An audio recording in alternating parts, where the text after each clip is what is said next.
Welcome back to my YouTube channel AKS Study Zone.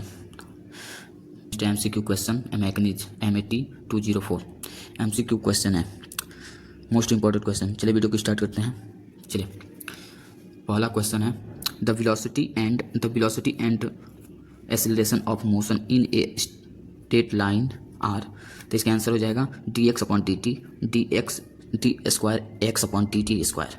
ये हमारा answer हो गया। दूसरा क्वेश्चन है the velocity and acceleration of motion in plane are dx upon dt dy upon dt and d square x upon dt square और d square y upon dt square.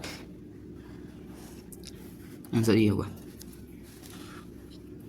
तीसरा question the radial and transverse velocity of A red particle is r dot and r theta dash या d r upon dt and d theta upon dt भी लिख सकते हैं।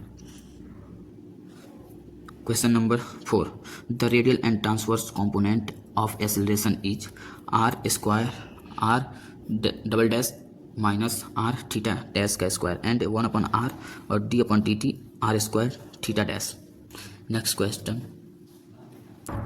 Question the angular velocity and acceleration is of the particle is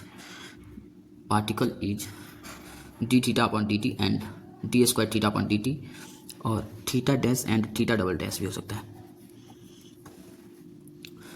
next question relation between linear and angular velocity of the particle is theta dash is equal to vp upon r square. Theta dash is equal to vp upon r square होता है। ये tangent and normal. Next question tangent and normal velocities of a particle are ds upon dt and 0 होता है। Next question tangent and normal acceleration of a particle is s double dash and v square d sine upon ds। Next question number 9 the vector notation the velocity and acceleration of the motion of dr upon dt and d square r upon dt square होता है। The transverse velocity and velocity taken positive if it is measured in the direction of theta is increasing होता है। The tangent acceleration of a particle moving in a curve with uniform speed 0 होता है। Next question the resultant acceleration of a particle of a motion in a plane is x double dash square plus root में x double dash square plus y double dash square होता है। ये resultant पूछेगा तो ये root में ही रहता है कभी भी। Next question the equation of motion of a particle falling vertically downwards in a resisting medium is m dx square x upon dt square equal to mg minus m k v square v q if v is the terminal velocity then k equal to g by v q होता है। g by v q होता है। Next question number 40 the resistance force non conservative होता है। 50 number question का answer the moment of inertia of solid sphere about tangent is 7/5 ma square होता है। The moment of inertia of a ring about its diameter is ma square upon 2 होता है। The moment of inertia ring ठीक about the diameter is ma square upon 2 होता है। Next question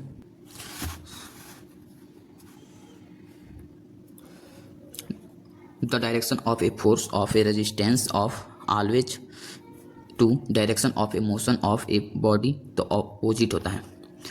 by increasing the velocity of any body in a medium the resistance of a medium the increases होता है।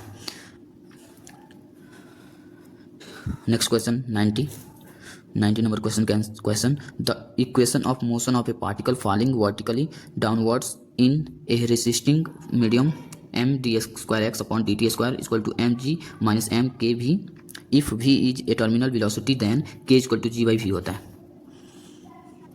Question number 20 if a particle is falling under gravity in a resisting medium then the velocity v when downward acceleration is 0 is called terminal velocity भी सही होता है and limitation velocity भी सही है, दोनों आंसर सही होगा।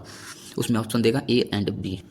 21 number question the moment of inertia of a uniform rod of length 2a and mass m about the axis perpendicular to the rod through the centre of rod is the 1/3 ma² होता है। 22 question the moment of inertia of a uniform rod of length 2a and mass m about the line perpendicular to rod through an end के लिए है तो 4/3 ma² होता है। Next question 23 number question the mi moment of inertia of A rectangular plate of sides 2a 2b and mass m about the axis perpendicular to plate through the center of mass the plate is 1/3 ma² plus b²। इसका answer ये होगा 23 का answer 1/3 ma² plus b² होता है। 24 the moment of inertia of A circumference of a circle about n axis through center is ma²/2 होता है। इसका answer होगा ये सर्क्यूम फ्रेम का ma²/2 होता है। नेक्स्ट क्वेश्चन पे चलते हैं। 25 the moment of inertia of A spherical shell of radius a and mass m about the diameter is 2ma²/3 होता है। इसका आंसर ये होगा 2ma²/3। 26 number question if the equation of A central orbiter is r equal to 2a/1 plus cos theta then law of force is F proportional 1/r² होता है। 27 number question the differential equation of A central orbit in polar form is d²u/d θ² plus v equal to pu is upon h²u²। ये answer होगा। 28 number question A particle describe the angular spiral r equal to a theta cot alpha under the force of the polar then the law of central force is p proportional 1/r²। Video अच्छा लगे तो like comment and subscribe करें। और आप लोग सोच रहे होंगे केवल इसमें केवल आंसर ही दिया गया है तो टाइम लेंदी ना हो इसलिए केवल आंसर दिया गया है। अगर वीडियो अच्छा लगे तो लाइक करें कमेंट एंड सब्सक्राइब करें और कमेंट में ज़रूर बताएं वीडियो कैसा लगा। Thank you for watching my video.